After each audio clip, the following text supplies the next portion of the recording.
السلام علیکم ناظرین، میں محمد اسلم حسین سیاست کی عالمی خبروں میں آپ سب کا استقبال کرتا ہوں۔ امریکہ کے صدر ڈونلڈ ٹرمپ نے حماس کے اس اعلان کا خیر مقدم کیا ہے جس میں کہا گیا تھا کہ اسرائیلی امریکی ایدن الیگزینڈر کو رہا کیا جائے گا۔ ان کا مزید کہنا ہے کہ انہیں امید ہے کہ تمام یرغمالی رہا کیے جائیں گے اور جنگ ختم ہو جائے گی۔ فرانسیسی خبر رساں ادارے AFP کے مطابق حماس کی جانب سے ایدن الیگزینڈر کو رہا کرنے کا اعلان کیا گیا۔ اس پر ردعمل دیتے ہوئے امریکی صدر ڈونلڈ ٹرمپ نے ایک سوشل میڈیا پوسٹ میں لکھا کہ میں ان تمام لوگوں کا مشکور ہوں جنہوں نے اس خبر کو یادگار بنانے میں کردار ادا کیا۔ انہوں نے اس رہائی کو نیک نیتی کا اشارہ قرار دیتے ہوئے کہا کہ امید ہے کہ یہ قدم ان ضروری اور حتمی اقدامات سے پہلے ہوگا جو اس وحشیانہ تنازع کو ختم کرنے کے لیے ضروری ہے۔ ایدن الیگزینڈر بھی ان یرغمالیوں میں شامل ہے جن کو حماس کی جانب سے اسرائیل پر حملے کے وقت غزہ سے پکڑا گیا تھا۔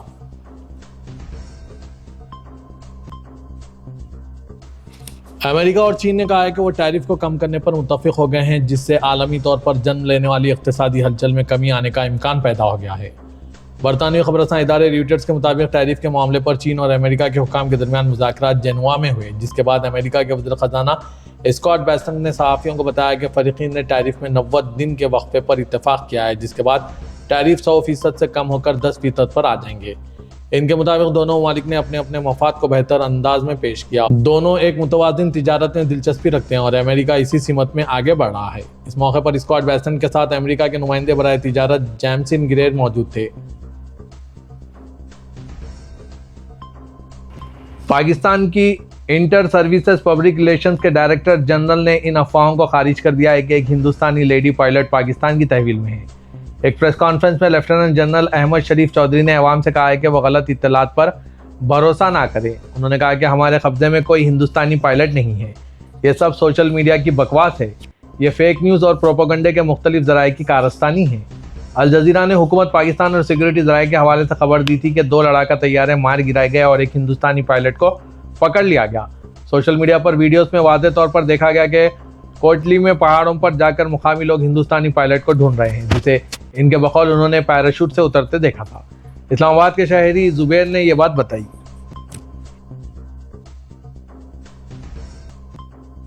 حملے میں کم از کم 16 افراد جاں بحق ہو گئے، مرنے والوں میں زیادہ تر خواتین اور بچے شامل تھے۔ مقامی محکمہ صحت کے عہدیداروں نے یہ بات بتائی۔ حملہ جبلیہ علاقے کے ایک اسکول پر ہوا، 5 بچے اور 4 خواتین مرنے والوں میں شامل ہیں۔ غزہ کی وزارت صحت کی ایمرجنسی سروس نے کہا ہے کہ کئی لوگ زخمی ہوئے ہیں۔ اسرائیلی فوج کہتی ہے کہ وہ صرف لڑاکوں کو نشانہ بناتی ہے۔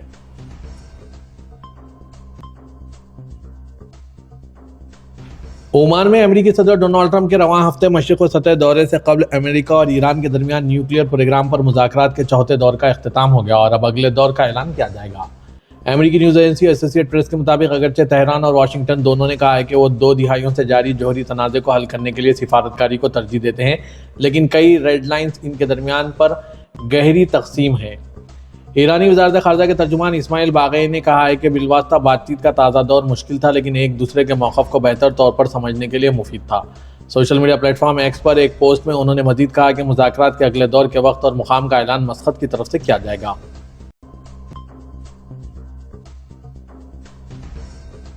سعودی عرب نے روٹ ٹو مکہ انیشیٹو میں مالدیپ کو بھی شامل کرنے کا فیصلہ کیا۔ سبق ویب سائٹ کے مطابق اب مالدیپ سے آنے والے عازمین حج روٹ ٹو مکہ انیشیٹو سے فائدہ اٹھا سکیں گے۔ انیشیٹو کا مقصد مالدیپ کے عازمین کو سہولت فراہم کرنا ہے۔ دوسری طرف مالدیپ کی وزارت اسلامی امور نے کہا ہے کہ ملک کے بین الاقوامی ہوائی اڈوں پر مالدیپ کے عازمین حج کی سفری کارروائیاں مکمل کی جائے گی۔ انیشیٹو کی مدد سے مالدیپ کے عازمین حج جدہ یا مدینہ منورہ پہنچنے پر انہیں مزید سفری کارروائی کا سامنا نہیں ہوگا۔ وہ جدہ یا مدینہ ایئرپورٹ سے سیدھا اپنے ہوٹلوں کی طرف جائیں گے جہاں انہیں ان کا سامان مل جائے گا۔ سعودی شہری کو مصر سے فضائی ایمبولنس کے ذریعے وطن منتقل کیا گیا۔ سبق ویب سائٹ کے مطابق اس شہری سیاحت پر قاہرہ گئے ہوئے تھے جنہیں سعودی سفارت خانے کی نگرانی میں طبی سہولت کے ساتھ وطن منتقل کر دیا گیا۔ مصر میں سعودی سفارت خانے نے بتایا کہ اس شہری کو مصری متعلقہ حکومتی ادارے کے تعاون سے منتقل کیا گیا۔ طبی ذرائع نے کہا ہے کہ اس شہری کی حالت کافی خراب ہے جسے سعودی عرب میں علاج کی سہولت فراہم کی جائے گی۔ انڈیا اور پاکستان کے درمیان حالیہ کشیدگی کے تناظر میں سعودی عرب نے غیر جانبدار ثالث کے طور پر ایک اہم کردار ادا کیا ہے جسے دونوں فریقوں کی جانب سے قبولیت اور اعتماد حاصل ہے اور یہ اس کے دہلی اور اسلام آباد دونوں کے ساتھ متوازن اور مضبوط تعلقات کا نتیجہ ہے۔ اگرچہ فائر بندی کا اعلان امریکی ثالثی سے ہوا، تاہم پاکستانی وزیراعظم شہباز شریف اور وزیر خارجہ اسحاق ڈار نے اس معاہدے کے لیے سعودی عرب کے فیصلہ کن کردار پر زور دیا اور کہا کہ اس کے پیچھے مؤثر سفارتی کوششیں بھی چل رہی تھی جو کہ سعودی عرب کی طرف سے کی گئی۔ سعودی وزیر خارجہ شہزادہ فیصل بن فرحان نے ہندوستان اور پاکستان کے ہم منصبوں سے رابطہ کیا اور فہم تدبیر اپنانے اور مکالمے کو ترجیح دینے کی اپیل کی۔ ایک اہم قدم کے طور پر سعودی عرب نے اپنے دونوں ہمسایہ اقوام کے ساتھ قریبی تعلقات کو بروئے کار لاتے ہوئے مثبت موقف اپنایا اور خصوصی نمائندہ دونوں ممالک بھیجا۔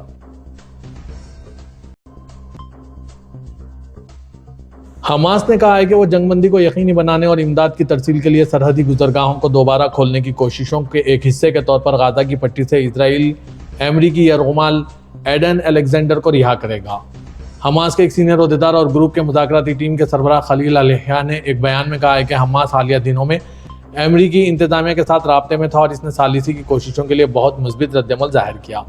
انہوں نے کہا کہ جنگ بندی کے حصول، کراسنگ کھولنے اور غزہ میں انسانی امداد پہنچانے کی اجازت دینے کی کوششوں کے تحت تحریک ایڈن الیگزینڈر کو رہا کرے گی۔ انہوں نے کہا کہ حماس فوری طور پر مذاکرات شروع کرنے اور جنگ کے خاتمے، قیدیوں کے تبادلے کے معاہدے تک پہنچنے اور غزہ کی پٹی کو کنٹرول کرنے کے لیے ایک آزاد پیشہ ورانہ ادارہ قائم کرنے کے مقصد سے مذاکرات میں سنجیدگی سے شامل ہونے کے لیے تیار ہے۔ عسکریت پسند گروہ کردستان ورکرز پارٹی، جس کا ترکیہ کے ساتھ 4 دہائیوں سے زائد عرصے سے خونی تنازع چل رہا ہے، اس کے اراکین اور ترکیہ کے رہنماؤں نے آج پیر کو کہا ہے کہ گروہ نے خود کو تحلیل کرنے اور جدوجہد ختم کرنے کا اعلان کیا۔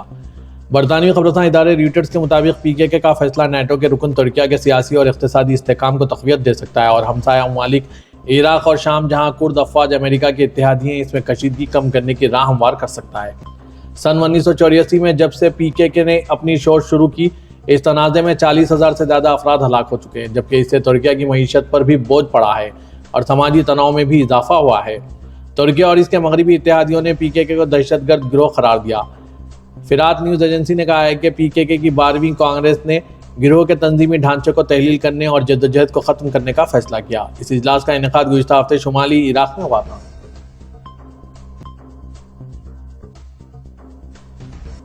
جنوب مغربی چین کے زیجیانگ آٹونومس ریجن کے شیگازے شہر میں لحاظ سے کاؤنٹی میں زلزلے کے شدید جھٹکے محسوس کیے گئے۔ مقامی حکام کے مطابق آج پیر کی صبح 5:11 پر زلزلے کے جھٹکے محسوس کیے گئے، جس کی شدت ریکٹر اسکیل پر 5.5 تھی۔ زلزلے کے بعد کسی جانی نقصان کی کوئی اطلاع نہیں ہے۔ زلزلے کا مرکز 28.91 ڈگری شمالی عرض البلد اور 87 ڈگری مشرقی ریجن پر تھا۔ چائنا ارتھ کوئک نیٹ ورک سینٹر کے مطابق زلزلے کا مرکز 10 کلومیٹر کی گہرائی میں تھا۔